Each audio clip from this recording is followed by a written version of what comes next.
Right, there it is. This happens every single week. Hello, everybody, and good morning once again. Let's restart this. Welcome to the Touchdown Talk right here on RadioGardenStates.com and, of course, YouTube and Facebook and all the usual places that you could watch the show or listen to it.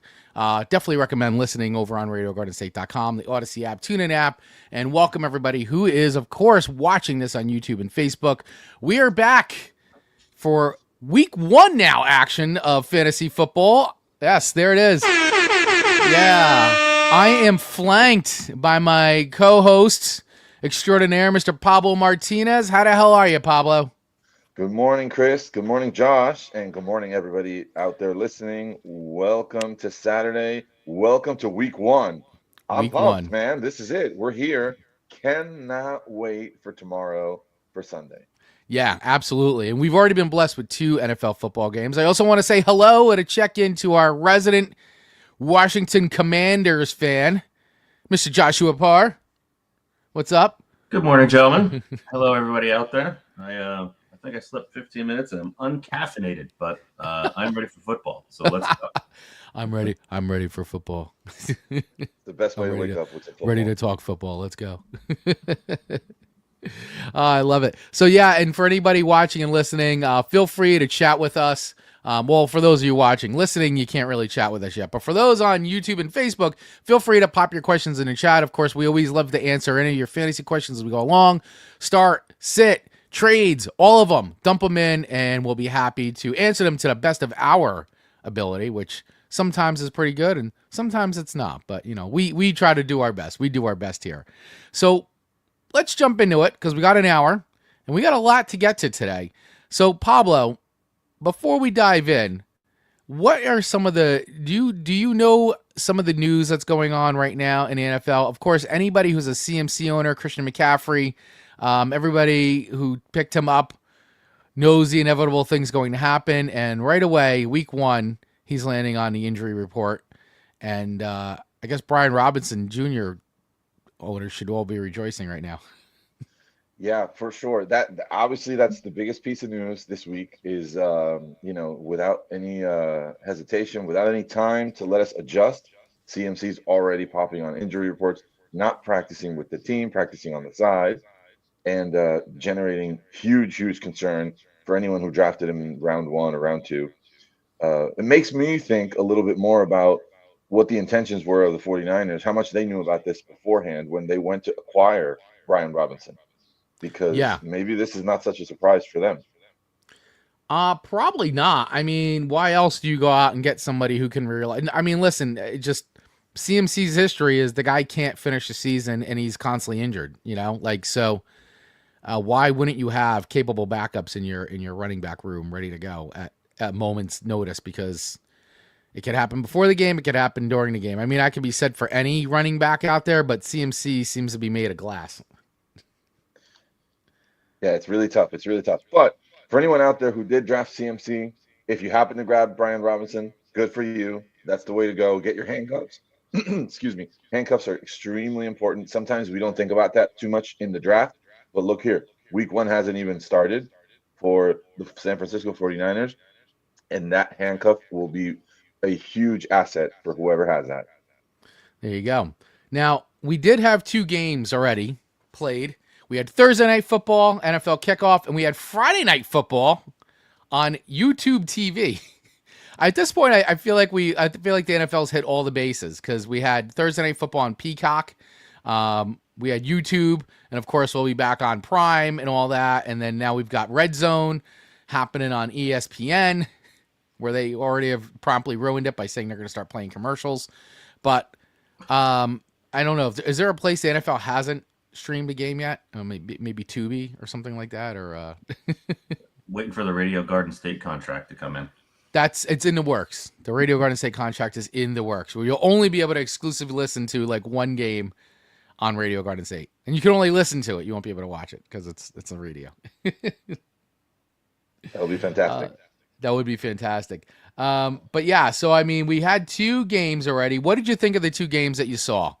We had Thursday night. We had Dallas versus the Super Bowl champions, the Philadelphia Eagles, and then yesterday we had the Chiefs and Chargers. what were your assessments, both of you? I want to hear what your assessments were coming out of both those games, because I don't know who has who. I haven't really checked to see who's got who on whose roster. So, but I'd love to get your hot takes or quick takes on them. Josh, you want to go first on this? Yeah, I mean, Thursday night was that game was kind of a disaster. You know, the Eagles are, the defending champs, and they look like, they were just running third stringers all night. And Dallas, was equally terrible as we expected. But the game was pretty boring. There wasn't a lot of defense in that game. I mean, it was mostly all offense, right? Which was exciting from that standpoint. Top-rated defense and just Swiss cheese on both sides. It was crazy. Yeah, definitely a first game, a game one, and the fact that it started too with an injury. Of course, immediately there's a season-ending injury. I believe, I'm not sure if it's season-ending, but injury, and then a fight, a spitting incident, and an ejection. I mean, could you have scripted a better opening to the NFL season than that? I mean, come on. Oh, and coincidentally enough, the last ejection in a game that happened that quickly, shockingly enough, was an Eagles player in 2005. And I'm not shocked. That's the problem. There's no shock here. No shock here. Yeah. Kids, excellent. If you were watching Thursday, no spitting, please. Like, that's not what we should do. Just, let's be smart. Yeah, let's not spit on each other, guys. It's not. It's just it's gross. It's gross. Especially with the referee 1 foot away from you. Yeah, very, very odd lack of discipline. I'd be interesting to see what the conversation was like in the locker room between the coach and the player. Well, I think he's one of the most penalized offensive linemen in the league, so it's not surprising. This is not a first-time offense. Yeah, but I'm sure you don't want that happening at every game because that's kind of ridiculous. Yeah. I mean, for us, that'd be great. Yeah, get a check every time. Love it. Yeah. Did you get a chance to watch last night's game at all? I watched the first half, which is unfortunate because the second half, from what I saw from the stats, was far, far better. And I was kind of annoyed because Mahomes was terrible in the first half, and I have him in LOEMP. But then he came back and scored 8 points more than his projection. So yeah. Way to go, Kermit. Thanks a lot. And he needed the point. There you go. Pablo, what were your assessments of the first 2 games of the NFL Week 1 season? So it's good to have football back. I'll start with that. On Thursday night we had some good fantasy production from the guys that we were hoping to see, like, for example, Barkley and also Jalen Hurts. CeeDee Lamb had a definitely serviceable game. Dak Prescott, though, I mean, for anyone, aside from any football takes we might have, for fantasy perspectives, anyone who drafted Dak and was hoping, because he has an elite weapon, that he was going to be a decent quarterback that you could start and trust, you hit the panic button already. He got, I think, 8 points. Yeah. That's a terrible week 1 production for a quarterback. So that's the real takeaway there is for me, at least, is to keep an eye on Dak to see what's going on, because if this is what we see more of going forward, it's really hard to trust this guy and to roll him out as your QB. Yeah. Even in a super flex league, like, you're going to get hurt with 8 points. You need more than that. So, you're better off starting a wide receiver at that point or a running back. Yeah. I mean, it's agreed on that. I mean, we were just talking about before we went to air. I mean, listen, it is week 1. So is it, should we all be hitting panic buttons on things like that now? Probably not, but, is it something that's going to continue on? I mean, if you're a CeeDee Lamb owner, seeing drop passes isn't great in big spots, which could be huge fantasy points. But once again, it's week 1. So a little rust. Maybe, we start seeing more. So, I mean, I have George Pickens. I was a little bummed they didn't use him as much, but I think that they'll probably put him more into the mix. I'm hoping they do as a George Pickens owner, because he's a great weapon out there. But I know when you have CeeDee Lamb as your wide receiver 1, you're going to go to him first. But still, if he's going to continue to drop passes or be double teamed like crazy, well, hey, George Pickens was open quite a bit. I mean, Devontae Williams had the surprising stand up for a Cowboy. Yeah. But I mean, Dak would probably have twice as many points if it wasn't for all those drop passes by CeeDee Lamb. So CeeDee, like I said, I'm not standing up for the guy. He put passes in the right places. CeeDee dropped them, but you make a good point with CeeDee. Get either his hand. Does he have bricks for hands this season, or is it just a double teaming? Pickens. I think Pickens is going to start getting more targets. I think you'd be silly to not use him. I mean, you got him on this team, and he's can get open. He's fast, and he plays a physical game. And he definitely gets into the heads of cornerbacks. He's not opposed to stirring up a little trouble and causing some commotion and disruption out there. So he's definitely great to be a Cowboy. That's for sure. But I don't know. As a George Pickens owner, I'd love to see more passes his way for sure.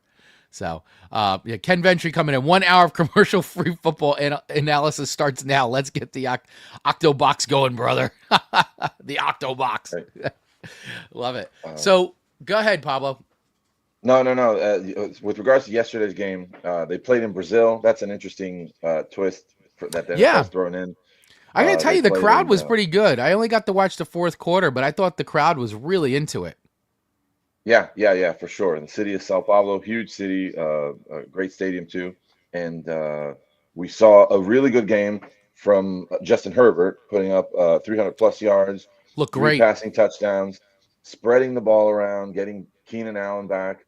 Quentin Johnston, that's the guy who surprised me. He's a young wide receiver who hasn't really, been living up to expectations because he was, well thought about during the draft when he was a rookie, and now he finally came around, and it makes me wonder if this is going to continue, if he's going to be able to step up. If that's the case, the Los Angeles Chargers are really going to be a team that's going to be difficult to beat. I mean, right now, look at this: Patrick Mahomes, Travis Kelce, the Kansas City Chiefs, 0-1.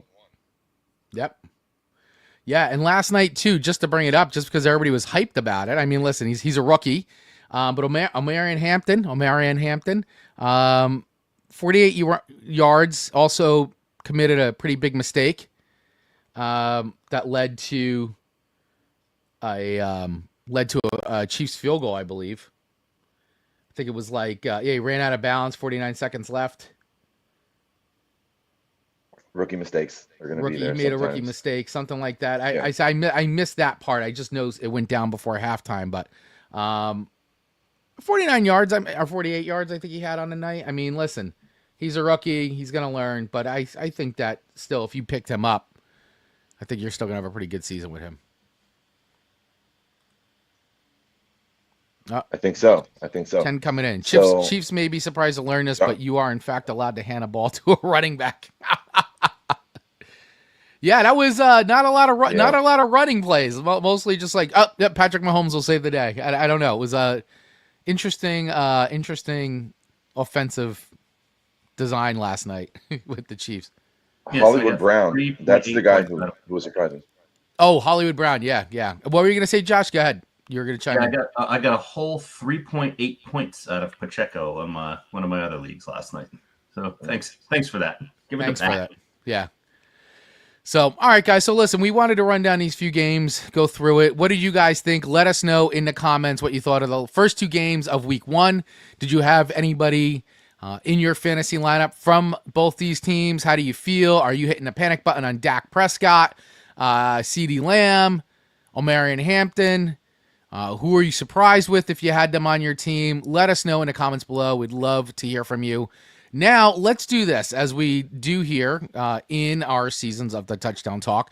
We are in 2, all of us here, except Josh isn't in the other league, the Dirt League, but Pablo and I are both in 2 fantasy football leagues, League of Extraordinarily Mediocre People, the LOMP League, and the Dirt League. And what we like to do is look at the lineups, the matchups for each week, and kind of pick who we think is going to win and lose, look at some standouts, and of course, answer your questions as we go of any kind of fantasy-related questions when it comes to start, sits, trades, the whole shebang. So let's do this since Josh is here, and he's our guest right now. We're going to start with the LOMP League because that's the league all 3 of us are in together.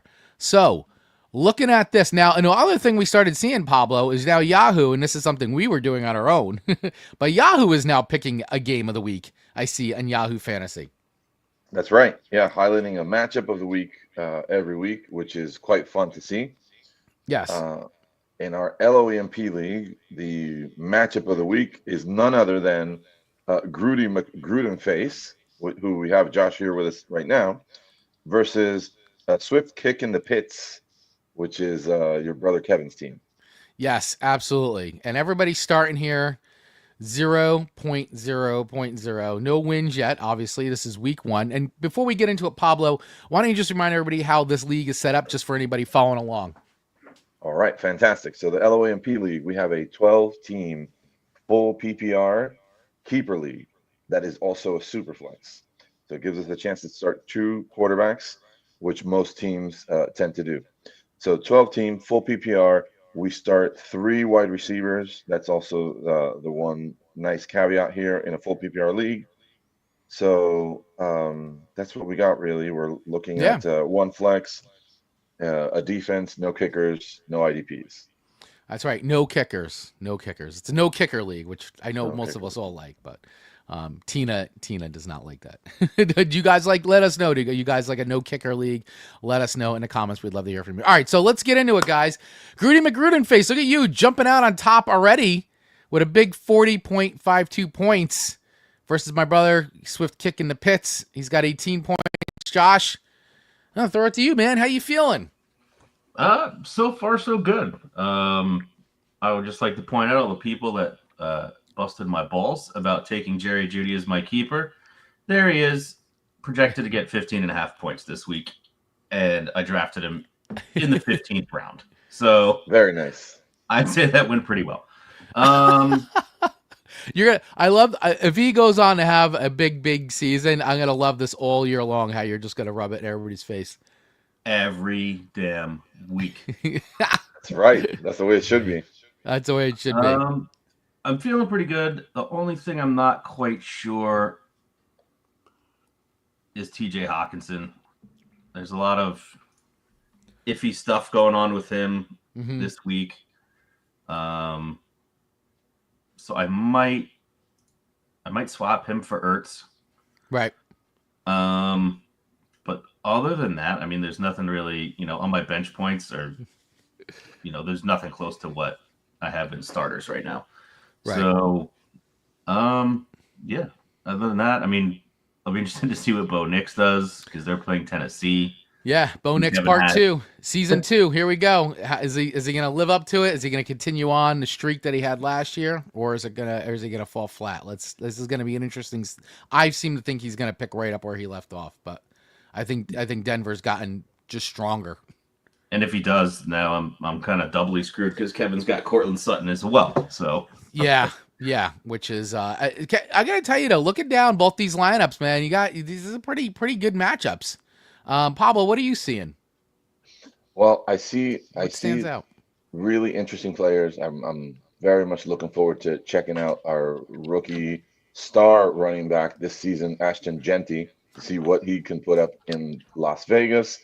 It's a team that's going to struggle a bit, but he's been an elite college running back. So in the pros, I'm sure they're going to lean on him heavily. They drafted him very, very early, and right. The rest of these lineups, they're really interesting. I'm excited for JSN this season, Jackson Smith and Jigba. I think he's going to do very, very well with the departure of DK Metcalf and Tyler Lockett. They did add Cooper Kupp to the team, but still, I think it's like this is the year where he steps up. So let's see if that happens, actually. But no, these lineups look good.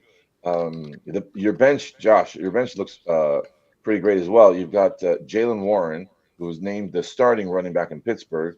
You didn't really lean on him because you had better options, but that's a great stash to have on the bench as the season progresses. I'm sure you're going to use him. Yeah, he was he was a super late round pick. I was shocked that he was still available as an RB1 that late in the draft. So I was happy to grab him. So in this on the touchdown talk, one of the most fun and entertaining parts of the show that Chris and I enjoy engaging with is to make our picks. And we go through each lineup and we estimate who we believe is going to win each matchup. Today, we're going to include you, Josh, as well. Yes. So if you want to kick off our picks for the 2025 season, Josh, who do you think wins this matchup right here? I'm gonna go with myself. As you Right should. now, things are looking good. With CeeDee Lamb not producing as many points as he should have, Mahomes coming in over, and right now my projection is about 15 points higher than Kev. So I think I'm looking good. It's all going to come down, I think, in the end of what Bo Nix and Sutton do. If they light it up, then I'm screwed. If they don't, then I'll be in good shape. Yeah, I've been sitting here going down this lineup, and there's a lot of good even matchups for the most part. And I think that if that stream gets going, that connection there between Cortland Sutton and Bo Nix, you could be in some trouble, but we'll see. I mean, it's week 1, right? And we've already kind of seen some some surprising performances already. TJ Hawkinson, you got to get through week 1 here and see how this is going to look. But I got to be honest with you, man. And I got to say, I do like this matchup here between where was it? I just looked at it. The Kenneth Walker and a James Conner. I like that this is very evenly matched up here. I got a feeling James Conner is going to have a pretty good game against New Orleans as well. I think it's going to be close. It's going to be close. The only other piece of concern for me on your lineup, Josh, is Breece Hall. Just because the Jets have made it sound like that they're gonna. It sounds like they're gonna lean heavy on a run game, but they're also doing this running back committee thing. So, how much is Breece Hall going to be involved? How many plays and carries is he going to see? I guess we'll find out. But if you get the Breece Hall, that kind of his rookie season, could be good points for you, and we'll have to see what Ashton Gentney has to bring. I'm going to be a game time decision on playing, Breece or Jaylen Warren. So my pick is going to be I'm going to go Gruden McGruden face. I think you're going to pull this one out. I think you're going to pull this one out. I think it's going to be close. I think it's going to go back and forth though. All right, very good. On my end, I was torn. I was leaning a little more Grudy, but I think I'm gonna give your brother a thumbs up here. Swift, all right. Swift kick. I think Kevin is gonna come out with a win, even though he's the projected underdog right here, right now. Right. Let's see what happens. Let's see what JJ McCarthy can do. Let's see if he actually throws it to TJ Hawkinson or maybe not. Maybe not. I mean, we don't know. It's an unknown. Yeah. Yeah. So all right. Well, pick. Hey, there it is. The picks are in for this, and we spent a little more time on this one because it is our game of the week as designated by Yahoo. But Josh and I both picked his team, Grudy McGruden face, and Pablo has gone with Swift kick in the hits. All right. So let's go through it. We'll move through these a little bit quicker. Like I said, we spent some time on that one because our game of the week. But you know what? We'll start from the bottom and work our way up here. We're looking at Tinker Stinkers versus Suck My Dicka. As Gruden himself said, a very, very sick person with that name. That is a challenging name. Yeah. Yeah. But right away, you were calling it out before, Pablo. Tinker Stinkers. This is, of course, Kevin Williams' team. Dak Prescott as his starting QB. Not very impressive fantasy numbers. Not what you want to see week 1 from your QB1 here. No, it's not. It's not as terrible as I thought it was. I mean, I think I was looking at some different league with a different point system where he had scored less than 10. 13 is still a disappointment, but maybe something, you can be optimistic in that he can build upon. But anyway, getting into the lineups, getting into the rest of the matchup here. What players are you most excited to see on this team? Yeah, I mean, right away, being an Amon-Ra St. Brown owner for 2 years, and I had to give him up. He was my keeper. I had to give him up this year. Then my keeper became Jamar Chase. I see Tina picked him up, Amon-Ra St. Brown. So I feel like, Tina, you're going to benefit from the Amon-Ra St. Brown magic that seems to happen. So I am excited to see that go on for sure. We did talk about Omarion Hampton, not big points, only 48 yards, but I got a feeling I think this is gonna be a good pickup for her as the year goes on. Michael Penix, that's a big one for me. Like, what is going to happen there? Is he going to be a true QB1, or is he going to wind up being like someone that you're just going to kind of maybe play in that flex spot every now and then? That's a big question mark for me right now, because I don't know, right? I mean, that just sticks out for me from that standpoint. I mean, I don't think he practiced or played all preseason, right? So he's probably got a lot of ring rust to come out week 1.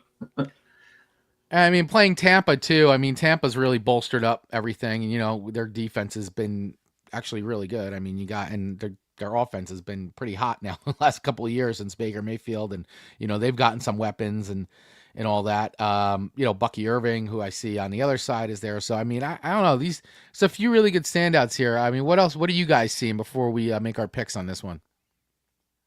I see on my end, personally, I see a lot of rookies. I see Kevin's got 4 rookies, and we were just talking about Yeah. how rookies in week 1 sometimes, we already see Hampton on Tina's team didn't really have anything extraordinary to help you win a week. I mean, he did okay, which was maybe enough, but that's risky. And I just want to point that out. A lot of youth, a lot of rookies, a great bet on talent. Don't get me wrong, but for this week and this matchup, I think I might lean a little more towards Ditka's team for that reason. Yeah, I mean, Dicka's team is looking good. I mean, I do think Kevin's got some good pickups here. I like Malik Neighbors. He's not on the injury report like I think people thought he might be. He is playing. Bucky Irving, I know he had last year. I believe he had Bucky Irving last year, and I like him. So we'll see what he does. I mean, Tina's rolling with Cam Scattaboo. Right now being projected to be very low, but I think that's going to change big time. Even though he's a rookie, he's shown quite a bit. So, but we'll see how that goes against that Washington defense. We did just have a guest pop in very quick, also from the LOMP League, Mr. Kevin Vaglio. How are you? Good morning, my friend. Can you guys hear me? We hear you, bud. We sure can. Yeah, I'm just on my phone. I don't have a nice setup like you guys. No, it's okay. We hear you loud and clear. We see you. We hear you. So we're just making our pick for this one. Before I throw it over to you, I'm gonna go. I think looking at it, I'm gonna agree with Pablo in this one. It's hard to assess with the rookies right now, so it's a very big unknown. So I'm gonna also go with Tina's team, Suck My Dicka as well. Yeah, I'm with She's you on against that one. Kevin, right? What'd you say? She's against Willie. Yeah, she's against Willie this week. Tinker Stinkers. Tinker Stinkers. Yeah, I think Kevin's way too strong on receiver to lose this week. Yeah, because you like the Justin Jefferson, Malik Neighbors, Matthew Golden stack going there, and that's really, really strong, especially with all the injuries up in Green Bay. It's Matthew Golden and like Tucker Kraft, and I know she has him too, but she doesn't have him in the lineup. I don't think. No, I see Tucker Kraft. I see him in. Oh, she's in. Got him in. Yeah, she's got him started. Tina rolls with her tight ends. Yeah, she loves that. She loves that tight end stack. Always has. Yep. Yeah, it has served her well in the past. Yeah, a quick pick for me would be Tinker Stinker, though. All right. Okay. Excellent. Kevin Vaglio weighing in here with Tinker Stinkers as his pick. So 3 of us, Josh, Pablo, and I all go for Suck My Dicka, and Kevin going with Tinker Stinkers. All right, cool. Let's keep it going here. Let's move on to our other lineup here. CD's Nuts. That's Matt Dunn's team versus Keith's cool team. Right now, projection-wise, Keith's cool team is the projected winner. He's already jumped out on the board with 42.97 points versus Dunn's team with 18 points.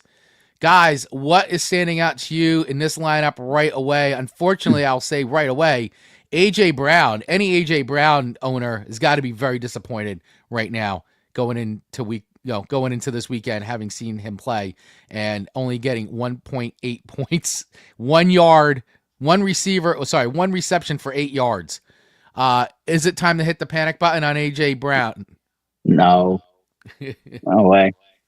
They're a run-heavy team. Last year, they ran the ball more than any team ever in the history of the NFL. So that's just, you're going to have weeks that are up and down. That's the only thing. Right. Yeah. What do you guys think? I would like to see how many targets he had off the top of my head, but one reception is rough. I mean, luckily Justin Herbert for Keith came out and almost doubled his points projection, so that Yeah. covered for what AJ Brown didn't produce. I'm on the other side. target. Devontae Smith only had 3 receptions for 16 yards, 4.60 points. So they're two big receivers not having a good night from a fantasy standpoint. AJ Brown targeted once. Yeah, At least he didn't drop it like CD. True. The one reception he got, he didn't drop. What else is sticking out to you guys on this matchup here? And before we make our picks, To me, it's the strong quarterback play on Keith's school team side. We were talking Yeah. about Justin Herbert earlier, 40+ points, way exceeding his projection. He's also got Josh Allen. yeah. So in this case, I think for me, it's a pretty easy pick. CD's Nuts has a strong team as well, but The Spencer Rattler is a concern there in his super flex spot. Yeah. That's rough. Pick. That's a rough one. He may want to be looking. They may want to look to do a trade at some point, huh, and bolster that. Honestly, luckily he didn't do it, but I probably would have thought to put Xavier Worthy there. Yeah, yeah. He did not. He did not have a good night. Well, he got hurt the Yeah. first play of the game. Yep. Yeah, that's unfortunate too because he is a good player. Yeah, thanks. He got to knocked Travis out by Kelce, Kelsey. Yeah. Thanks Well, to luckily, Mr. Taylor luckily Swift. Dunn has Tyler Show as his backup quarterback. So if Rattler goes out, oh wait, that'll happen next week. Heyo. Heyo. All right. Anything else before we make our picks on this one? I think this going to be a very lopsided game. I do too. I mean, my pick is going to be a Kate's cool team. I think it's the right pick. I think it's the one that's going to happen. That's where I'm at. Where are you guys at? Same. Yeah, Yep. across the board. Yeah, it's I think it's kind of overwhelming. Even though Dunn does have a good starting lineup, especially but just not going to translate this week. Yeah. Yeah, it's unfortunate, but I think unless he gets a miracle and Spencer Rattler has the game of his life, I think that this is a foregone conclusion on this one. So across the board, we're all picking Keith's cool team against CD's Nuts. All right, here we go. We have the Martinez Bowl. What a way to start the year. Yeah, week 1, the Martinez Bowl. Husband versus wife. Pablo, your team, Bark at the Moon versus Manja Magic. Okay, here we go. And projections pretty tight. Pretty tight. Even though you're jumping out with a 29.03 points, not too far behind Manja Magic with 18.40. All right, guys. Some thoughts on the lineups here. What do you guys think? Well, you go first. Well, who's you? No. You, since you spoke. Kevin Vigilio. I look, Viviana's got a really, really strong team, I think, but already Christian McCaffrey popping up on the injury report with a hamstring. But luckily she has Brian Thomas Jr. So, I mean, that, if she'll have to watch that up to game day. This is a pretty evenly matched game. I think the biggest concern out of both lineups would be Viviana starting Caleb Johnson. I don't know how proven he's going to be, how much work he's actually going to be. They're definitely starting with Tyler Warren. So I think that might be her weakest link in the lineup. Yeah, I mean, going down this really quick, scanning it. I mean, this is really good on both sides. I love Pablo Chase Brown. I think that was a great pickup. Yeah. For you, I think that was really good. I love T Higgins too. I mean, the number 2 target there in Cincy. Devontae Adams now in Los Angeles. I'm sorry, not Vegas. Yeah. Los Angeles. I'm sorry, you're right. It's Los Angeles. Yeah. Now in Los Angeles. So that should be interesting to see what he does there. And Trevor Lawrence against Carolina. We'll see what happens there. I mean, Carolina started coming on a little bit near the end of the season. So I mean, that's Offensively, definitely. yeah. I But mean, so there could be something there that could be interesting. Of course, Saquon on her side, great pickup by Viv on Saquon. Was that her keeper this year, Saquon, or did she pick no, him I up? I, I had No, Saquon last year. Oh, okay, all right, Saquon, yeah, I think, nice dropped jump. to round 2, something like that. Or she took Saquon in round 1. I forget That, exactly how it Right. went. that was So her first. That was her first round, and then McCaffrey was her second round. That's how it I, went. Yes. I'm gonna go with Bark at the Moon as my pick on this one. Not just because Pablo is my co-host, but just because I like where you've jumped out already. Jalen Hurts had a nice game. I'm not quite sure how Kyler Murray's going to do. You know, he is so hit or miss. And week 1, I don't know. I feel like you got the slightly stronger matchup here. Although I'll see we got to see what happens with CMC, and you know it's good that she's got Brian Robinson Jr. He's still on the bench. He hasn't made that swap yet, but I guess she's gonna wait till game time to close to Yeah, we game time won't to know make till that then. decision. Yeah, but I'm gonna go Bark at the Moon as my pick on this one. What do you think, Josh? I'm gonna give. I think it's gonna be really close. It is gonna be close. I agree. I'm gonna give the edge to Pablo because I think I'm not quite sure about old Glassjaw McCaffrey there. Even though he says he's good to go, I don't know about that one. I think the big thing for Pablo is gonna be Debo. As you know, as a Commanders fan, it hurts me to say this, but it's going to be a toss-up. That's a Homer comment. I don't know how many targets he's going to get. I think because when we drafted, McLaurin wasn't signed yet, that Debo is getting a little bit more out of the projections than he would have if McLaurin was live on the roster at that point. And he's not young anymore either. So I think that's going to be a good determining factor. If he gets the targets, then you're going to be good. If he doesn't get the targets, that might be the little straw that broke the camel's back. But the edge goes to Pablo. All right, Cool. There you go. All right, I'll pick the same. I do want to point out on Viviana's team, I mean, if it were my team, I would imagine she's probably going to consider when Sunday comes around, looking at Juwan Jennings, who is now cleared off of the injury report. Oh yeah, and maybe giving him a start over the rookie running back Caleb Johnson. I mean, just an opinion. I don't know what she's going to do. We'll see. But if that were the case, her projection would increase, would actually be projected to win by like a small margin. So I will pick my team, but I want to point out this is extremely, extremely close. And we will have a lot of fun on Sunday going back and forth with the smack talking. Yeah, I think so. I think the chat is going to be very lively. The chat will be sure. lively, and the chat in the house will be very lively. We'll make sure to do it through the chat too, so you guys can see. Yeah, we all want to participate in this. So the chat's been lively, and none of our teams have played yet. Yeah, I know. Well, other than Dallas, but they don't count. Yeah. All right, guys, real quick before we move on, just want to give a quick shout out to our sponsor here for Radio Garden State, and of course this show, SavvySeats.com.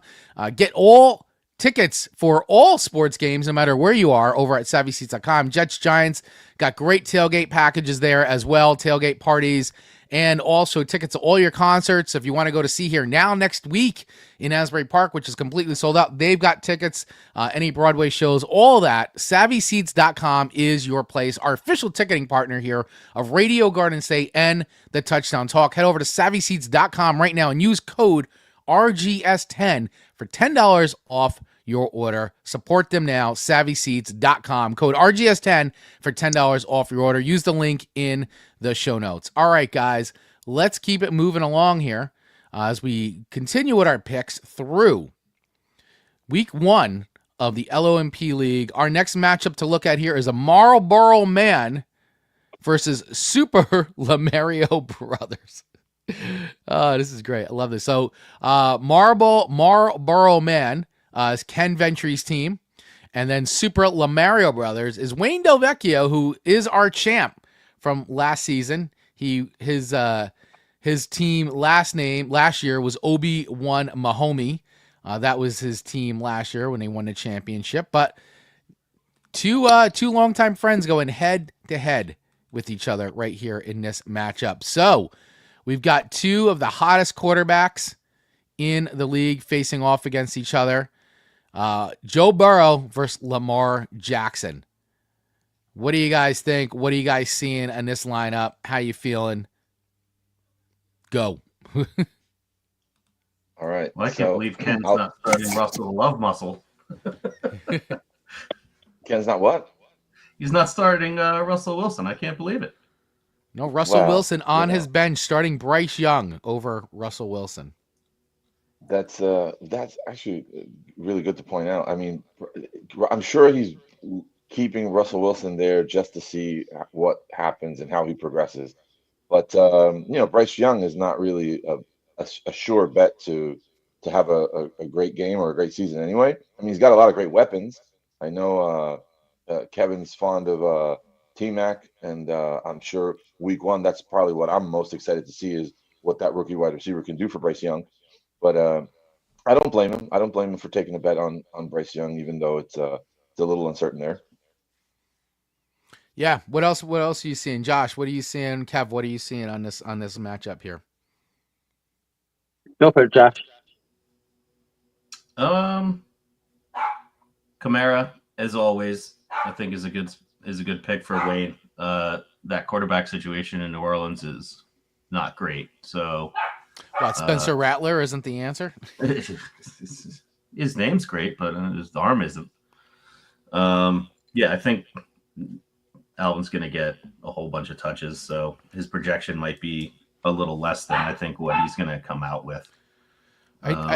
I was going to say, I do like the Sam Laporta on Wayne's team, though, because that's a guy, I think I had Sam Laporta. I can't remember if I had Sam Laporta last year. But he's been great for Detroit, and he's another great weapon out there. And he definitely will get those touchdowns when they're down that way. He's a good go-to weapon for them. So the only thing is we were talking about this off air. Now that Green Bay's got Micah Parsons, the Green Bay defense just got a huge upgrade. So are we gonna see some of the usual suspects getting these big scores on Detroit, or is this stuff gonna get plugged up now with Green Bay being a little bit more of an upgraded defense? Green Bay had a good defense, and then this just added to it.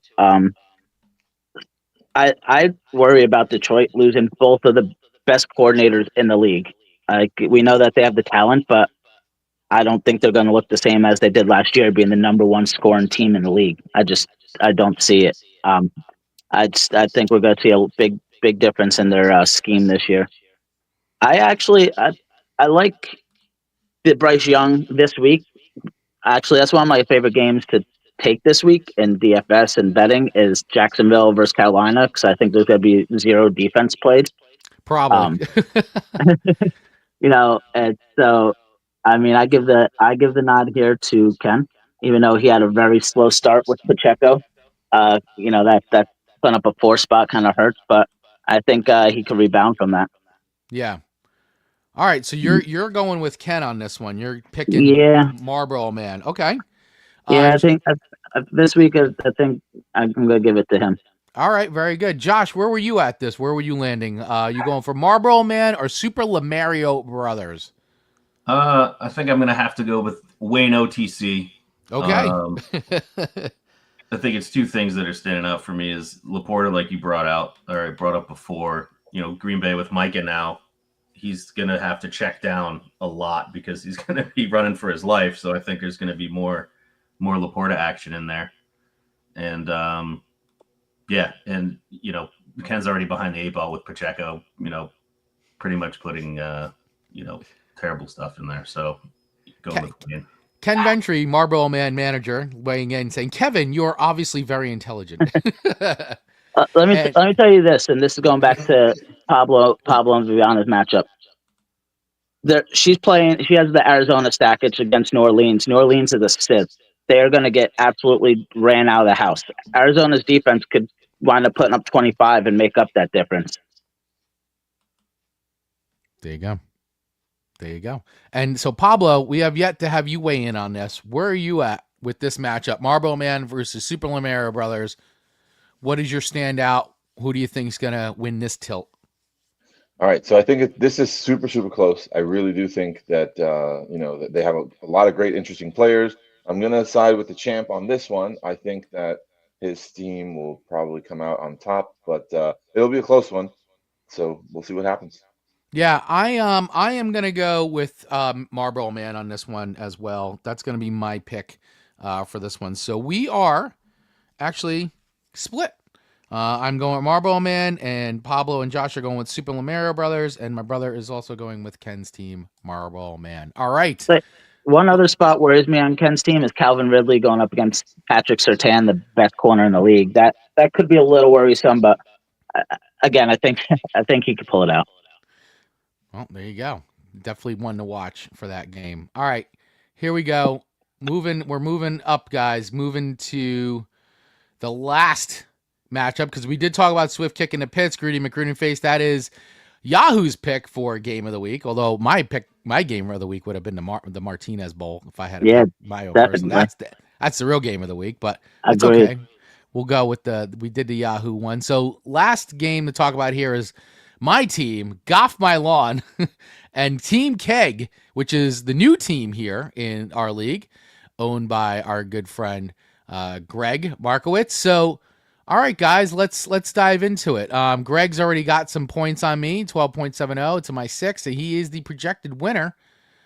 As I said before at the top, I had George Pickens, a little bit of a disappointing outing for him. Only 6 points for me, not doing me any favors. Greg had Travis Kelce, who, of course, had a nice touchdown the other night. So what are you guys seeing on here, and who do you feel like is going to win this one? I see 40 points on Greg's bench. Javonte Williams and Hollywood Brown both putting up 20 plus points each. Yeah, great. And, I saw that. I saw that as well. Neither one of them started, and that would have been a hard one to gamble and start them, but that hurts to see that afterwards. Yeah. Yeah, it always is the worst when you leave guys on the bench. You're like, oh my God, like, like 40, 60 points. It sucks. That's a big burn. Yeah. What do you guys think of Joe Flacco? Flacco getting started here by our dear host, Chris. Wacko for Flacco. I think he's good. Josh, about that. I think that's a great move. Yeah. Cincinnati's defense is, and then Stafford going up against the Strouds is I think his projection's a little high. So I like the Flacco move. And everybody knows Flacco magic is, always possible. Ken Ventry saying no one was starting Javonte. No, especially Greg not over. He has 3 absolute stud running backs. He's not starting him over any of them. Ken, this is coming. Bengals D is trash. Judy will have his one good game this week. Hey, that's fine. We'll both be the benefits of that good game then. Yeah, Bengals might have the second worst defense in the league next to New Orleans. It's gonna be close. Who's better? Yeah, Flacco I don't think it's a bad start. Look, him and Njoku will hook up a lot. That's one of his favorite targets. I love Njoku at tight end. So I know none of you guys have him, but Flacco I think will put up. I think Flacco will come pretty close to his projection. Cincinnati's going to put up. They're going to put up their points, so they're going to have to move the ball. They're not going to be able to sit there and run it. Yeah. So they're going to have to throw. So you're right. Judy might have one of his better games this season today, tomorrow. Might be it. But honestly, I really like Cedric Tillman a lot too. I have him on a lot. I'm in a lot of leagues. I picked him up in a lot of places I could. I like Tillman. Hopefully, he could show out this year. He shows us a little bit of glimpses and then kind of fades away. Right. You and Kevin have the best wide receiver stacks, I think, just about in the league. So that's gonna be a gauntlet to go through with you.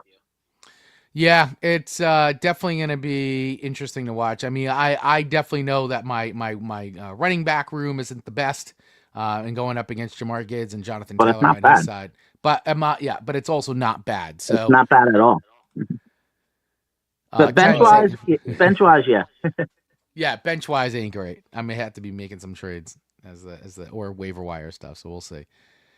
I feel like it's a little too early to make a trade just yet. Although I did make a trade with you, I think, in the other league. Yeah, we Yeah. already have a trade. Yeah, we're definitely gonna get to that. I thought that helped out a little bit. No, it did. That was Preseason actually a trades. good. That was a good. That was good on both sides. Fantastic. Fantastic. All right. So, what else are you guys seeing before we move on here? Um, to me, it Bench looks like points. Bench points. yeah. Although- Aside from the bench points, to me, it looks like a really solid matchup here. Great players. Right now, our host is the underdog, Yep. and I'm the underdog. in part that's that's a little bit on George Pickens, but it's still early. It's only one guy. I think I'm gonna go, even though it's difficult to see, clearly because you're not projected to win here, but I think Yeah. your team is stronger, and I think that's gonna be my pick for this matchup. All right. Thank you very much, Pablo. Picking with Goff My Lawn. Where are you guys on this matchup? It's tough here. I'm not sold on Cooper Cup in his wide receiver spot. It just he's one always injured, and I don't know his role there yet. But Yeah. it's gonna be hard. I think Gibbs is gonna probably have like 6, 7 receptions, honestly, from the running back role. It's a tough matchup, but I might give it to Chris slightly. All right. I will take it. I will take the good vibes. Josh, where are you at? Yeah, it's gonna be close for sure, but I'm definitely going with Golf My Lawn. Oh wow! Look at this. I love the good vibes here. And of course, I'll be picking myself as well. So, all right, guys. Well, hey, that does it for our picks for the League of Extraordinarily Mediocre People's League, the LOMP League. I'll do a quick recap here of the picks for everybody following along at home. I didn't pick the Viviana and Pablo game. My pick's Viviana, by the way. Ah, okay. All right. That's right. That's right. I did not have your pick in for that, so thank you for locking in. Lock that in. You're locked in. All right. So just to recap here, we'll start from the top. Goff My Lawn versus Team Keg. Across the board, we've all gone with my team, Goff My Lawn, and Swift Kick in the Pits versus Grudy McGrinning Face, Yahoo's fantasy game of the week. Unfortunately, Kevin, you could weigh in on this because I'm sure I know who you're going to pick, but me and Josh both picked Grudy McGrinning Face. Pablo picked Swift Kick in the Pits. Where are you on this, Kevin? Oh, Pablo's a smart man. He knows what he's talking about here. So Swift Kick in the Pits it is for you. Marlboro Man versus Super Lamario Brothers. Me and actually, sorry, we've all gone. Oh, sorry, I'm looking at the wrong thing. We split Yeah, that one. it's a split. Yeah, me and you both picked Marlboro Man, and Josh and Pablo went with Super Lamario Brothers. Bark at the Moon versus Manja Magic. Me, Pablo, and Josh all took Bark at the Moon, and Kevin weighed in and took Manja Magic. In CD's Nuts versus Keith's Cool Team, across the board, we've all picked Keith's Cool Team. And in Tinker Stinkers versus Suck My Dicka, we have all gone, for almost all gone. Chris, Pablo, and Josh all took Suck My Dicka, while Kevin went with Tinker Stinkers. I'm against the grain, man. You're against the grain on that one. So those are our picks for League of Extraordinarily Mediocre Peoples, the LOEMP League. I do want to say we are going to be going over. So for all you Radio Garden State listeners, if you want to switch over to YouTube and Facebook to keep watching the feed as we go, we're going to be going through our Dirt League picks because we will be cutting off the audio stream at 11 a.m. So if you're listening, I would recommend you switch over to YouTube and Facebook to watch the show. Of course, you can watch it over on Radio Garden State's Facebook page. Also, the Touchdown Talk has a Facebook page as well. And we have an Instagram account. So, hey, give us a follow over there, over on Facebook and Instagram at The Touchdown Talk. And, of course, follow Radio Garden State on anywhere, the internet. Just look up Radio Garden State. You'll see us on Facebook, on Instagram, on YouTube, on all the places, the TikTok, all the cool spots. So, all right. Let's move into the Dirt League. Pablo, are you okay with that? Absolutely. Let's get it started. Our Dirt League going into its 16th season. Oof. And Wow. here we're talking about a 12-team half PPR Superflex, not a keeper league. that does have kickers and also has IDP. individual defensive players, IDPs. That's right. Our match, our Yahoo's choice of matchup of the week happens to be my team Uruguay versus BMF. Wow. Wow. That's an interesting pick. Well, now normally the tradition though we have is the champ picks the game of the week. But did the champ pick Yes. a game of the week?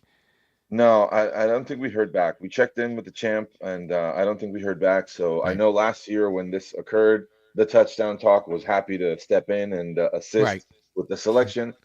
But I don't know if maybe this year we want to defer that responsibility to Yahoo whenever the champ doesn't let us know. All right. Well, I guess we will do that. So let's start with Yahoo's game of the week pick. Uruguay versus BMF. All right. Looking at this.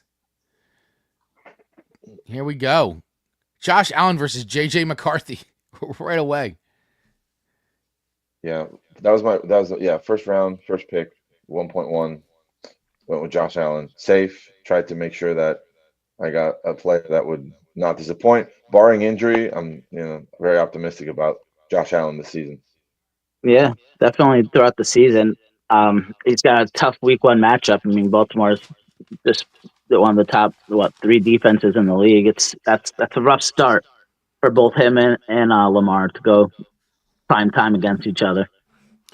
Yeah, and prime time too, under the lights, national TV, Sunday night football. I bet they both That's get it done though. It is tough. I agree with you.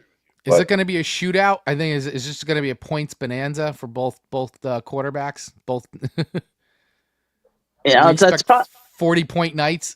yeah. I mean, from both of them, it very well could be. I mean, I feel with Josh Allen, he'll get it done more so with his legs than throwing. Hmm. I don't anticipate a slow start here. What do you think, Josh? The one thing that concerns me, and it always does, is having matched team quarterbacks and wide receivers. Because it's kind of either you're all or nothing. If your quarterback isn't producing well, then obviously your wide receiver isn't producing well. And there's been some chatter. I'm sure everybody saw this week. Justin's good to go, but he's going to be nursing that hammy all season. They're going to have to give him some extra TLC. So that's kind of something to consider as well. But yeah, I try to never match quarterbacks and wide receivers from the same team. Interesting. Interesting. Yeah, sometimes there's a little bit of a benefit there because you get double the points for the same touchdown. But I get your point. You don't want to put too many eggs in one basket. I'm excited to see JJ McCarthy this season because we didn't get a chance to do that yet. Last season, Yeah. he got injured. We never got a chance to see much of anything. So I'm really, really excited to see what he could do for Justin Jefferson. Yeah, me too. I mean, it definitely would be. I mean, that was their number one pick in that draft. So, and it was a lot of hype back then around him. So it'd be nice to see him in action and see what he can bring. Which is, I guess, his official real start to the NFL season, even though he was a Yeah, rookie last year. I mean, this is kind of still his rookie year in a way because he never really got to play.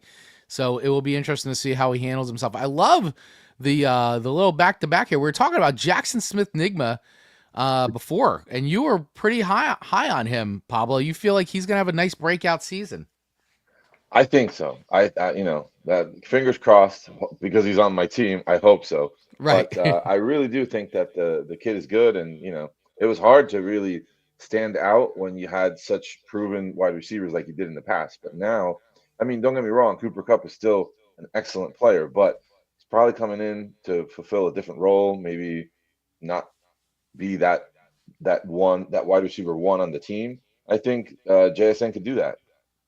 Right. Yeah, I mean, it'll be interesting to see how Sam Darnold is plays in Seattle. yeah. We'll see with JSN. Look, he's a good talent. Last year though, he played mainly from the slot, and now being the number one guy, he's gonna be on the outside a lot. And so that's different for him, especially from college. He played a lot. He had a lot of slot roles, a lot of slant patterns and things like that. But if they could get him the ball and if he could break away separation, it's gonna have a big season. Let's hope so. Let's hope so. So what do you guys see with the rest of the matchups here? Any player stands out? Is it lopsided? Do you think either of us are heavily favored in any particular position? I mean, I'm just interested to see what's going to happen with DK Metcalf in Pittsburgh. that one is I'm looking to see. And I do see you don't have a kicker in your I kicker still spot. don't have a kicker. Yeah, I Still need don't to have a fix that. kicker. Yeah, I need to Still fix don't have a that. kicker. Yeah. And I do see you've got Micah Parsons starting, Yeah, but he's I'm gonna officially wait till questionable. last minute. Yeah, I'm gonna wait Yeah. till last minute on that because I know he's new on the team and I Yeah. know was injured, but if he plays, I'm gonna start him. Yeah. Well, I mean, I'm ready to make a pick, but before I make my pick, I want to make sure you guys have all weighed in on what you feel because this is our Yeah. game of the week, so we'll spend the most little time on this one. Look, Gino versus Jordan Love. What a matchup. Matchup for the ages. It's still weird to see DK Metcalf in Pittsburgh. But I think Jordan Love finishes as a top 6 quarterback this year. Oh, there it is, guys. You're hearing the touchdown talk prediction right here. Kevin dropping the gauntlet. Hot take. He finishes as a top 6 quarterback, especially if he gets all of his receivers back. But I think Green Bay's a good team. It's they're good. You're gonna have 3 teams out of that division in the playoffs. So, that's a tough game to pick for me. It's crazy that Amon-Ra is projected for only 11 points, but shoot, I'm going with Pablo. All right. Your official pick is you're going in with tough. Uruguay. Yeah. Yeah, I mean this is a good one, man. This is a good matchup to watch throughout the weekend for sure. But I am also gonna not just because he's my co-host, because I feel like he's got the best chance to win here. Yeah. Because JJ McCarthy's a giant question mark for me. We know what we're gonna get out of Josh Allen, and so I'm gonna go with Uruguay as well. JJ's a winner, yeah. Well, we'll see. We'll see. He very well may be. I mean, but we got to see it, and I haven't seen it, so it's hard for me to make an assessment yet. What do you think, Josh? Yeah, I gotta go with Pablo. There's a lot of solid, proven firepower on that team. All right. All right. It's unanimous then. I know I need to fix my kicker, and that IDP is the one spot Micah Parsons I'll be keeping an eye on as well. But other than that, I'm pretty happy with the team. Very optimistic about DK Metcalf. I know it's a long shot with Rodgers, but I think Metcalf is absolutely great. So Yeah. I think you'll find a way to get it done. Great coach. Yeah. I think they'll find a way. Who else is he gonna throw to you there? That's I mean, well, yeah. What other big weapon does he have? both their tight ends, maybe. That's about it. Yeah, maybe that's about it. All right, so let's do this. Let's go. We'll work our way down and work our way. We'll start the bottom, work our way up on the order here. If you're looking at this, and by the way, if you guys ever want to follow along with our leagues, you can follow them both in Yahoo. They are set to public, so you can always follow along if you're that invested in what we're doing. All right, so let's go with it. We got Sharkbait versus Bodie McBoatface. Right away, Sharkbait jumping out with 50 points, rolling with Justin Herbert as his QB1. Getting a nice 31.50 points and Travis Kelce. So this is why he's already jumping. Oh, and his IDP too, getting some nice points on the board too. 7.50. 7 points. Day-in Henley. So, all right, guys. Well, looking down these lineups, got some nice players on both sides of the fence here. Right now, Bodie McBoatface is the projected underdog with Sharkbait as the projected winner here. But what are the feelings on this matchup? Anybody? Justin Fields versus Bryce Young. All right. Well, Kyler Murray against New Orleans. He should have easily his best game of the year against them. The team probably lose to Alabama, but they got some good lineups. I mean, so many players in this league. Between IDP and the 2 QB flex, they put together pretty well teams. I like the running back room of Bodie, definitely with Bijan and Hubbard, and then Brian Thomas Jr. I think it's gonna be a close matchup again, but my nod here, looking at it, is gonna go to Bodie. Yeah, this is a very interesting matchup. I mean, even though Sharkbait's jumped out with the 50 points, you still go down it. You still see a lot of you still see a lot of firepower on Yeah, Bodie's side, running back room. Also another Jerry Judy owner there, which we know Josh is hot on Jerry Judy, and right. I think we are going to see a good game out of Jerry Judy and Joe Flacco. Um, Justin Fields is definitely an interesting one, man, because you see what he is capable of. He is wildly inaccurate a lot of times, but he's got the running game, and that can get you some nice points from a fantasy perspective. So that'll be interesting to see what kind of points he can rack up. I mean, they are playing Pittsburgh this weekend, and that's never an easy game. Yeah, for he needs sure. those legs because he's going to be running for his life out there. he was on Pittsburgh last year, so you think Yeah. they know what's gonna come. They're gonna look for that and force him to try to throw the ball. Of course, yeah, they'll flush him And out, and they know he's also inaccurate too. So he's got to exactly. make some of those bad passes. And looking at Pam's lineup, I'm going to say what she thinks of Justin Fields because she has Garrett Wilson on her bench. Yeah, well, and especially too, the news has been coming out that they're going to lean very heavy on the running All game, three back. and so yeah, I mean, if they're not going to pass the ball very much and they're going to lean on the run, I would do the same thing too. I mean, that's just the news coming out. Like it's all anybody's been talking about. It's all it keeps happening is that they're going to lean heavy on the run, heavy on the run, and so yeah, what do you need Garrett Wilson for out there? Like, I mean, that's tough because Garrett Wilson is such a dynamic player. He's definitely in your top 15 receivers in the league, if yeah, he not top really 10. right. So that's But from that's a tough sit. yeah, from a fantasy perspective, though, if they're not going to throw the ball to him, then he's not scoring Exactly. points for you. I mean, what's And, the point? You guys see what Justin Fields is going to bring to the table.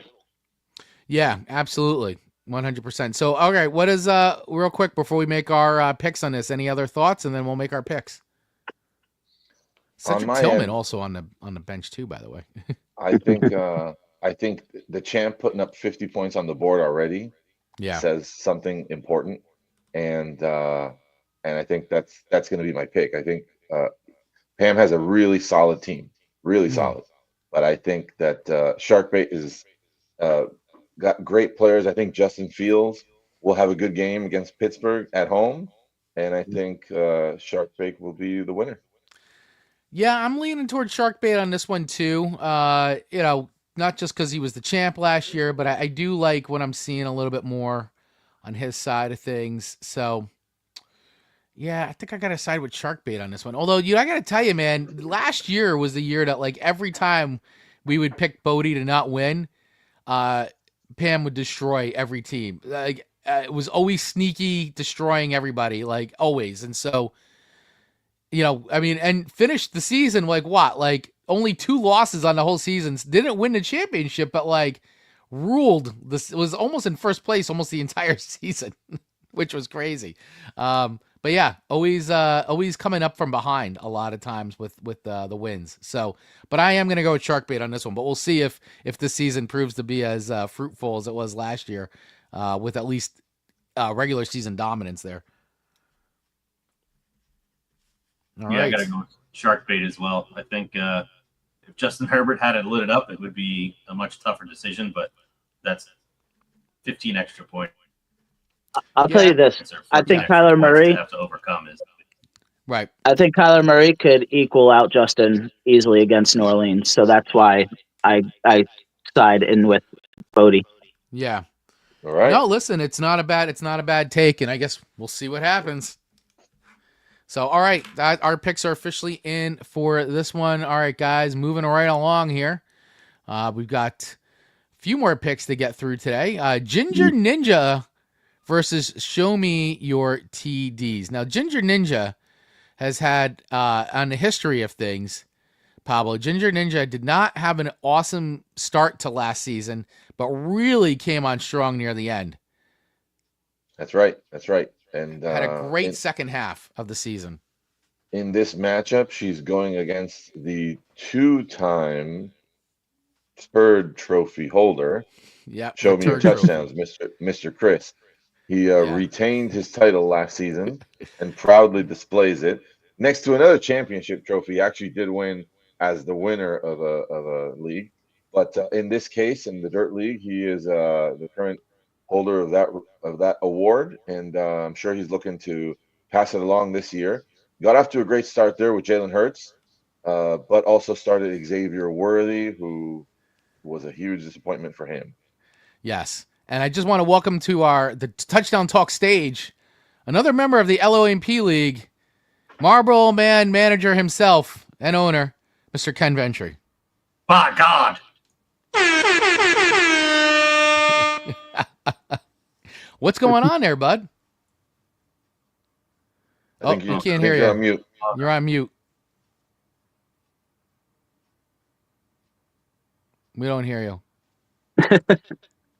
You got nothing for us, Ken. Yeah, you may have to switch your headphones to be your speaker. I think that's what's going on. Come on, you have to pick the proper microphone, you idiot. All right, well, let's keep going while Keep Ken rolling figures here. out. Yeah. All right. So what we've where are we on this? So yeah, the 0 spot there, that's rough, but George Pickens only putting up 4.5, kind of almost equals that out a little bit. Can you hear me now? Yes. We got you, bud, loud and clear. Technology. Yeah. Technology. There you go. Yeah, George Pickens, man. Once again, I'm a George Pickens owner. It was a little disappointing to have him with such a slow start, but I got a feeling they're going to start putting him in the mix more and more. Yeah. I mean, after that rain delay, the ball wasn't moved really at all. That game came to a halt. Yeah, that was crazy. What a wild game. And then there's a delay, an ejection, a whole thing going on. Yeah, what a way to start the season. Yeah, really crazy. What else are you seeing here in this lineup? I mean, obviously, if we're looking at quarterback, we got Jaden Daniels versus Jalen Hurts. Jalen Hurts already out with, some nice points for a week 1, 23.50 points. Jaden Daniels going up against the New York Football Giants defense. Very, very new and approved defense. I want to. That's so perfect. I definitely want to ask the panel here. I want to get everybody's thoughts. What does Jaden Daniels do tomorrow? How many points does he put up? What do you guys think he'll be able to accomplish against the New York Giants defense? Jump on in. And it depends on if the Giants pass rush is as advertised. If they can get to Jaden Daniels, they can get him to get out of his comfort zone and scramble around. I mean, that's where he really excels too. So, can they get to him quick enough? Can the secondary hold up? They got new additions. They got Paulson Adebo at cornerback. They got Javon Holland at safety. On paper, this is an upgraded D, but is it going to translate into sacks or pressures? And I've seen Abdul Carter all through the preseason.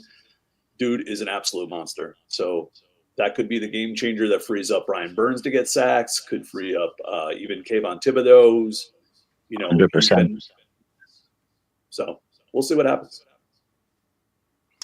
Yeah, I agree. I think if the pass rush is what it is, he'll have a tough day, but he's he was super impressive last year, and the Giants are really going to need to bring their A game as far as defense goes, and I'm not sure what we're going to get. I'm hoping we're going to get this new and improved defense that's been being talked about. We saw bits and pieces of it in preseason, but much different than regular season play, and so it's going to be interesting. Listen, Jaden Daniels is a good quarterback. He's good. So I think he's going to give the Giants a hard time. I would just want to see the Giants actually just bring it and do what's been advertised, and not make it an easy game for him. I have concerns.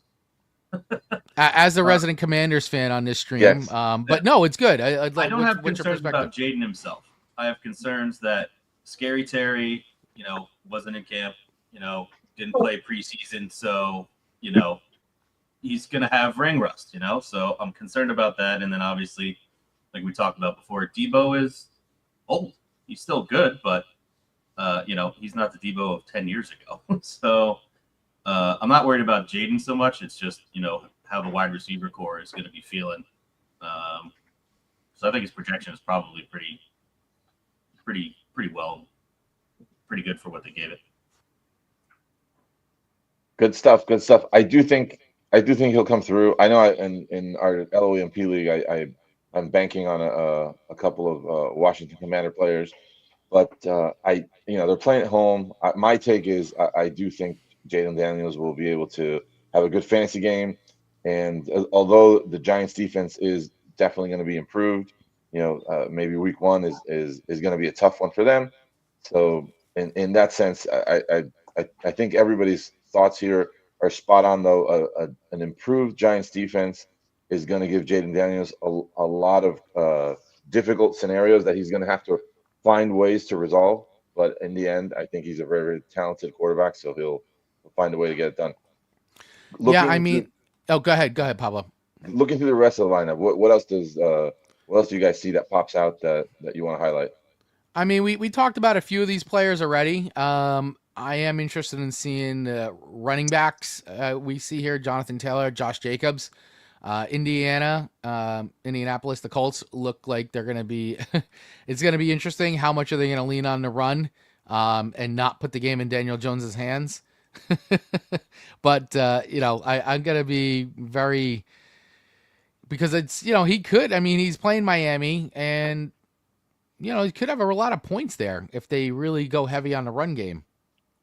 Yeah, well, they've got Richardson under center, so I would hand that ball to Jonathan Taylor every damn snap. I mean, you're probably going to see he's going to have a lot of carries. I mean, I just don't know how much they're going to trust Daniel Jones to go to the air. He's still Daniel Jones at the end of the day. I mean, they'll probably he'll run out, and maybe if he can get his legs going again. But there'll be a lot of check downs. Yeah, you're right. I mean, there's going to be. But that's, what, Daniel Jones, don't forget, like, if you put him in a good scenario where he can just check the ball down and use his legs and make quick, short passes where he only has to make a quick decision, then that's great. But the moment you put him into a situation where he has to go to his second read, it's like total disaster. Yeah, I mean, we saw 5 seasons of that. Yeah, crazy. Anything else that jumps out before we make our picks on this one, guys? And move on. We'll move along. That's Bo Nix, of course. I think the better dual quarterback over here is definitely in my mind to Ginger Ninja. Yeah, I agree. And the Pickens definitely hurt a little bit, but the 0 canceled that out, I feel like, over there. So my running back room nod's gonna go over to Ginger Ninja as well. Yeah, I'm liking that too. I like this pick. I'm going to also go with you on that one. I'm going to go with Ginger Ninja. Yeah. What do you guys, anybody else want to weigh in on a pick for this one? Yeah, I'll stick with the Ninja. That's a good right. Team. Ninja. Pablo, how about you, my friend? Same for me. Poor Chris here left a ton of points on the bench again, like we saw in a previous matchup. And starting that 0, it's obviously bad luck. It's not his fault, but that's an indicator that I think the Ninja takes this one.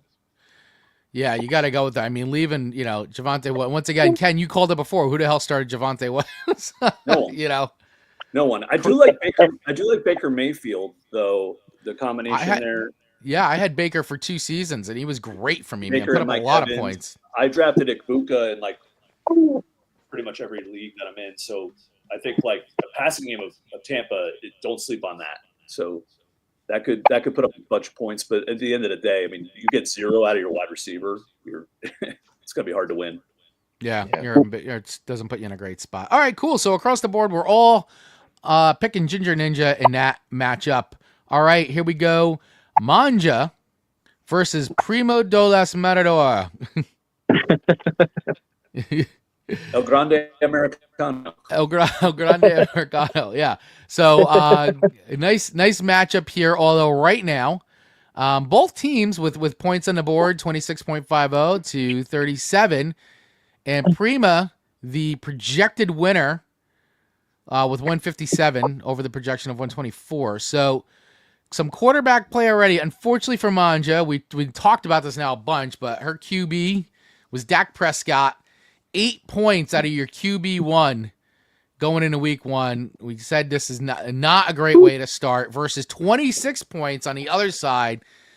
Prima starting Patty Mahomes with 26 points, 258 passing yards, 1 passing touchdown, 1 rushing touchdown. So right away, what are you guys seeing in this lineup here? I assume Pablo didn't point out to Bibi how terrible Dak did, right? I think she just knows on her own. This was where I saw that Dak had just 8 points, and that's terrible. It hurts so bad. That with the unfortunate combination of getting Devonta Smith to only put up 2.5 points, that really sets you back. Even before Sunday, like before football really starts to roll out, you're already trying to crawl out of a hole. So it's a really hard one here for Manja, in my opinion. Prima de los Matador came out to a super strong start, and I don't want to rush too quickly through this, but I think it's an easy pick for me on selecting Prima de los Matador. Yeah, I mean, I gotta agree with that too. I mean, I really want to say, hey, Manja could come back, but this is, I mean, and she's got some good players here. It's just underperformances really have put her in a bit of a hole here, and I'm not psyched on Caleb Williams versus CJ Stroud superflex spots here. I don't think that's gonna do her many favors. I mean, I could be wrong, but I don't think I am. I think CJ Stroud's gonna definitely overwhelm on that side from a superflex spot. I don't think she's gonna be able to make up the points there. I mean, her kicker. I mean, the kicker put up 11. That scored her starting quarterback and receiver. Yeah, Harrison Buck. He outscored. Yeah, exactly. That's terrible. Yeah, that's not great. That quick field goal before the half was crazy. Yeah, that was great. Believe they made that.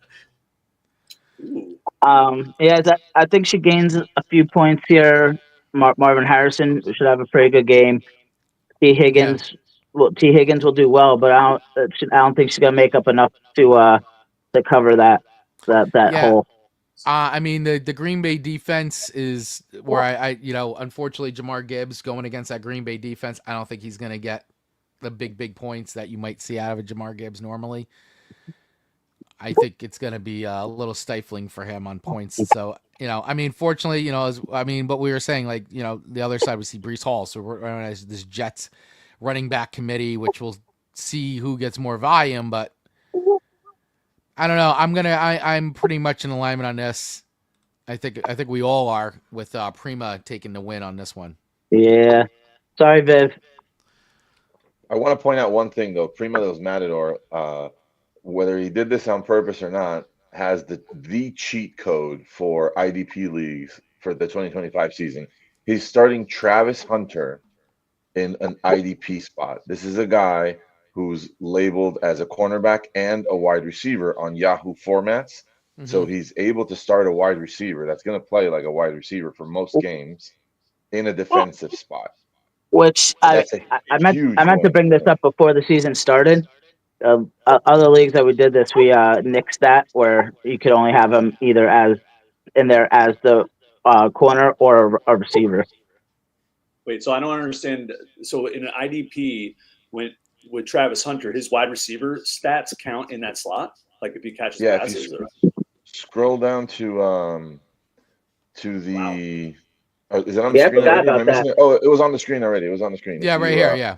Look at Travis Hunter. He's labeled as a WR and a CB. Yep. Yeah, he's eligible for both spots on the Yahoo platform. Right, but if you play, he shouldn't be getting his receiver touchdown in his D spot though. The guy, on Yahoo's platform, if your defensive player gets a touchdown, if they roll him out on an offensive play as a wide receiver and he catches a passing touchdown, it counts, even though he's a defense player. Wow. So that's kind same of thing as a wide receiver, getting points for tackles if that's what ends up happening after a turnover. they get the Do we points. even know what his primary usage is even going to be? Like, where's he going to be? It's most wide of the- receiver. He's the wide receiver too. Yeah. So there you go. And he's listed as a third string corner at best. I don't like that. Yeah, agreed. I would like to know what Rosalia thinks about it. That's some Taysom Hill type stuff there. That is some Exactly. Taysom Hill type stuff. Exactly the same. Yes. Yep. So that's a huge cheat code. I mean, it's not against the rules. It's within the platform rules, but It a is. huge boost for his team. I forgot about this and meant to bring it up before the season started because you could set it where he isn't getting his offensive points in the defensive spot. All right. Okay, well, here we go, guys. We're all in alignment here with Prima. Let's keep moving on.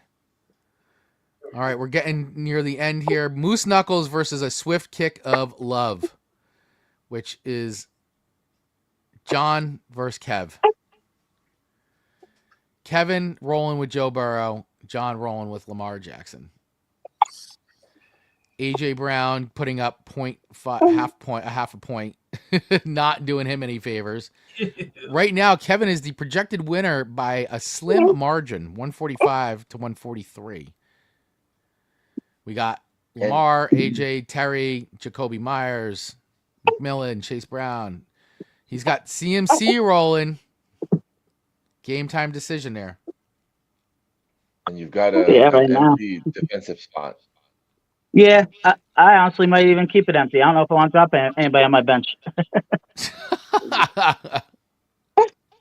Bucky Irving's going to tear up that Atlanta defense. Yeah, I like how you have Jacoby Myers in there.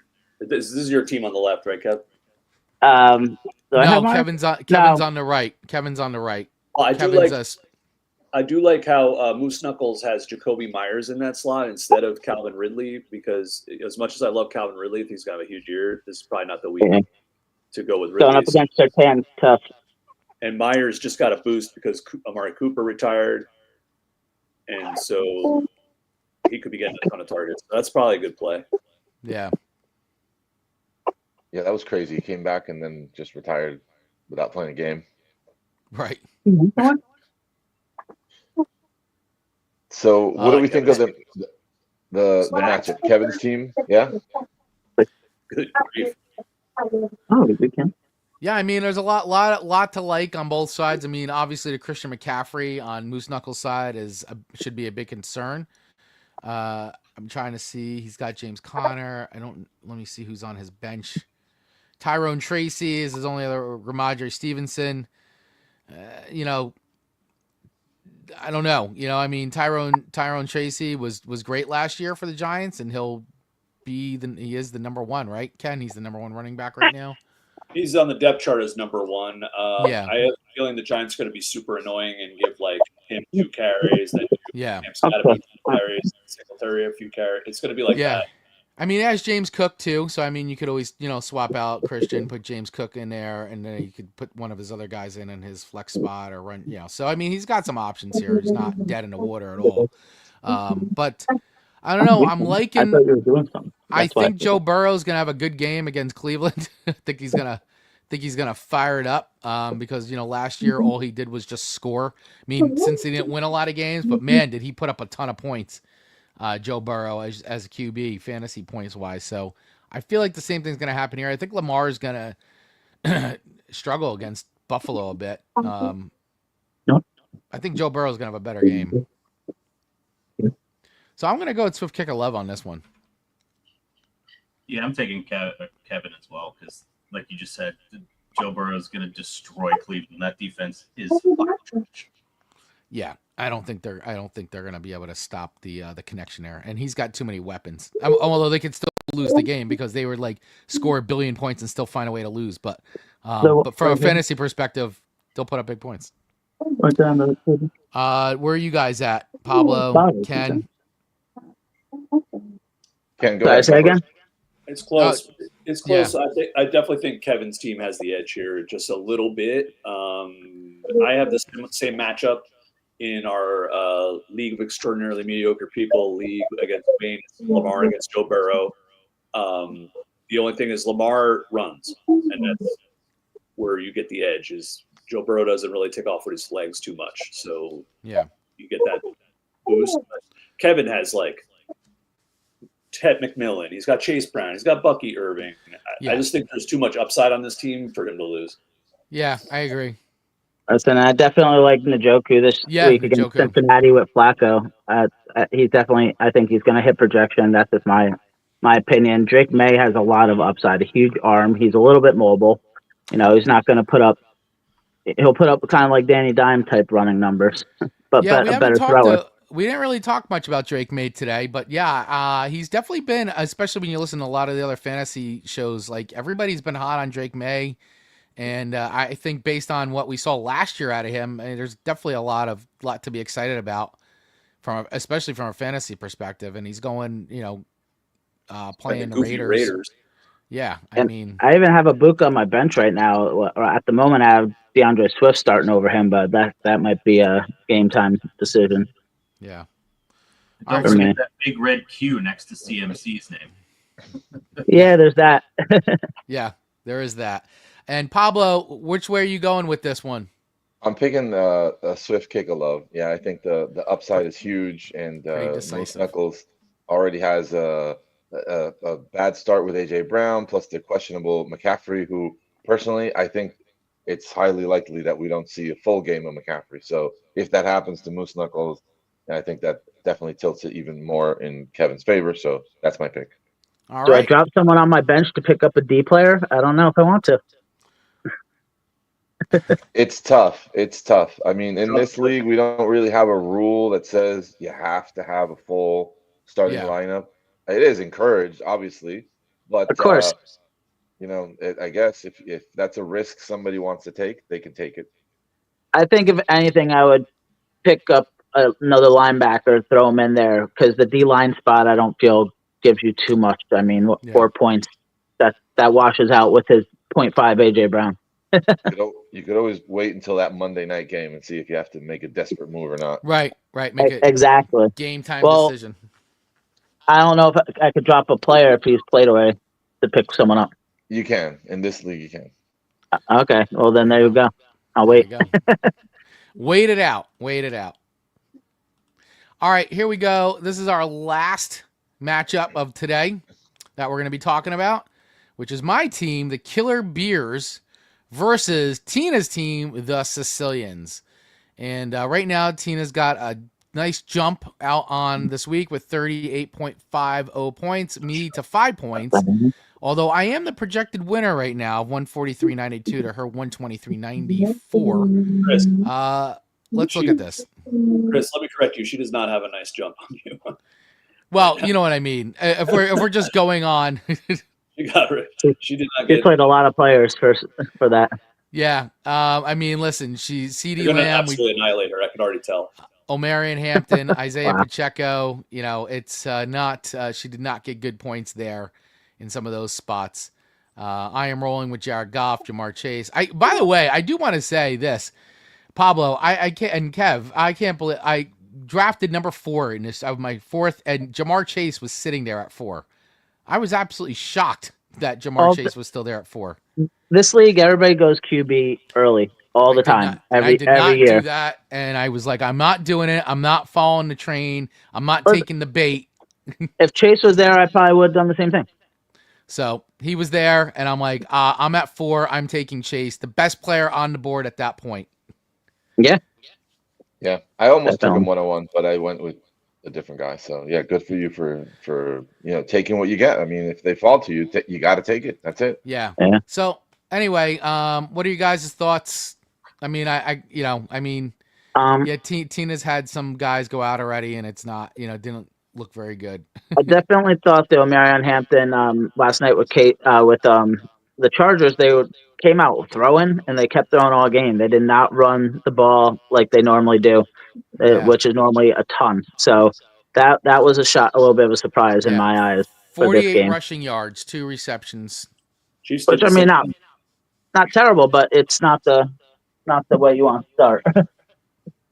Yeah, I wonder if whoever brought up that ridiculous blockbuster trade last week ended up picking Omarion in that trade, because they're going to be bummed if they did. That's It was right. like 6 people. It was nuts, but Yeah, that was the one question we had on that big trade, and Marion Hampton was part of that. But I mean, listen, it's game one. He's a rookie. Like, let's see. I mean, it's so hard to tell off of these first games, like where some of these rookies are going to be for the season. It's like it just takes a little bit, and maybe the way they called up, they're playing the Chiefs. I don't know. They went heavy on, Big down you know, 5-man. yeah, they went heavy on passing, much like the Chiefs did. And the Chiefs completely forgot about a run game, as Ken brought up before. Oh yeah. Yeah, five carries for Pacheco for 25 yards. That's 5 yards a carry. They just gave up on it. Mahomes had more carries. Yeah. Yeah, he you're had, not he had, wrong. He had some nice rush yards, Mahomes, and he had that nice rushing TD. Tina's coming in. My mantra this year: no risk, no reward. Good luck, Chris. That's what Tina's coming in. Love you, Tina. Yeah. So, what do you guys think? I mean, let's go with our picks. Cool. I mean, I think Chris by a landslide, unfortunately, in this one for Tina. Yeah, I think yeah, I'll go the these same two way. are both- Yeah, Tina, and listen, anything can happen, as we know, as we've watched year after year, but I feel pretty good. I feel like I'm going to take a nice week one win here in the Dirt League. So, but good luck to you anyway, Tina.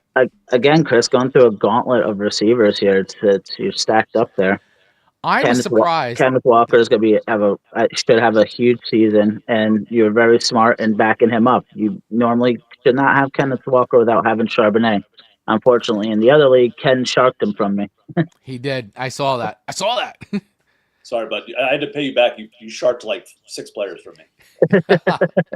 Touche. Yeah, this was an interesting draft for me, by the way. There was a lot of players available that fell to me where I thought for sure they'd be gone, and I couldn't believe there were a bunch of these players still on the board when I was picking. Because I actually didn't even go on auto draft, I think, till like maybe 10 or 11, because I was doing a live stream at the same time we were drafting, so I was doing a live stream while also trying to draft, and I didn't want to go entirely auto pick, so I was really multitasking while I was on a live stream and doing a draft at the same time. So I'll tell you this, Chris. I think these are 2 of the best drafts you've had since playing. yeah, I don't know. I feel pretty good about it. But hey, you know what? Listen, we've seen a lot of wacky things happen, and a lot of things can change. It doesn't. You always feel good until something happens. So, all right. Well, hey, let me recap really quick our picks for this league, and then we'll wrap it up for today. Our game of the week, starting there with Uruguay versus BMF. We have all gone across the board with Uruguay in that one. In our game featuring our champion, Sharkbait versus Bodie McBoatface, me, Pablo, and Josh have gone with Sharkbait. Kevin went with Bodie McBoatface. Ken, you didn't get a chance to pick on that one. I don't know if you saw the lineup, but if you want to make a pick, go right ahead. I don't even know the teams. Who cares? All right, I'll forget it. Okay, moving on. In Ginger Ninja versus Show Me Your TDs, we all of us went across the board with Ginger Ninja on that one. In Manja versus Prima de los Matador, we've all gone with Prima on that one. Moose Knuckles versus Swift Kick of Love, all went for Swift Kick of Love. So a lot of clean sweeps. And then last one here, Killer Beers versus the Sicilians. We've all gone with my team, the Killer Beers. The Italia Bowl. That's it.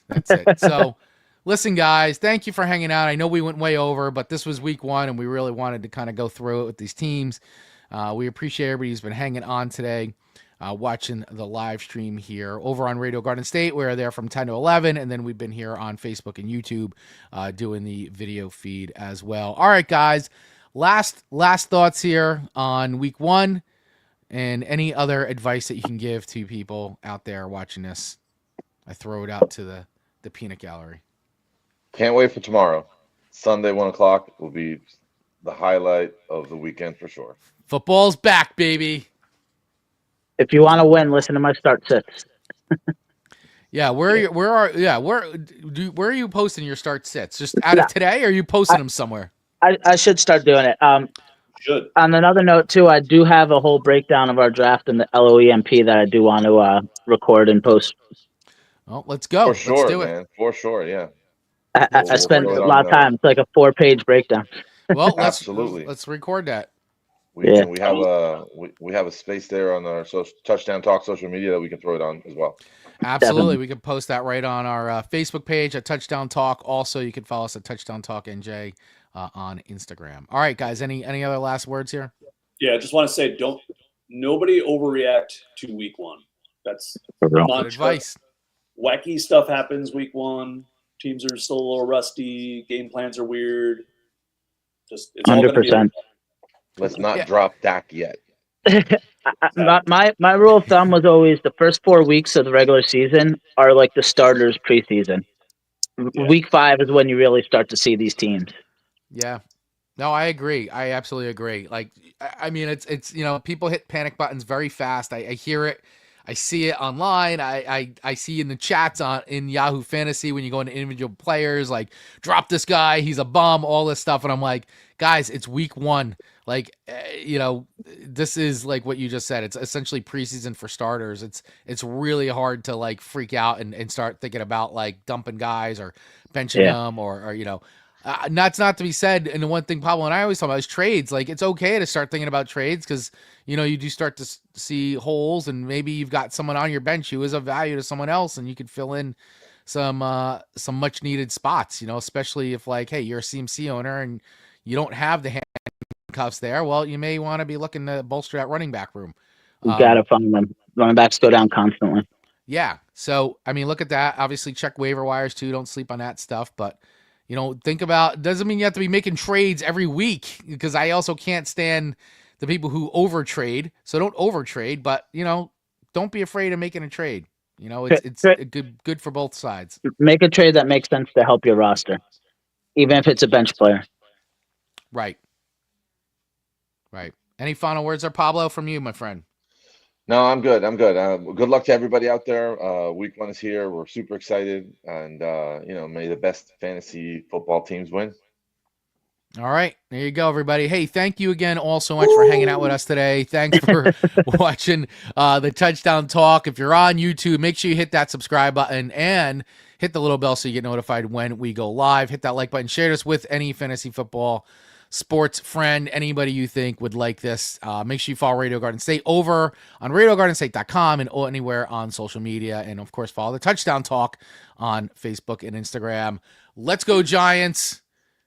Commanders are going down. Yeah. Enjoy football.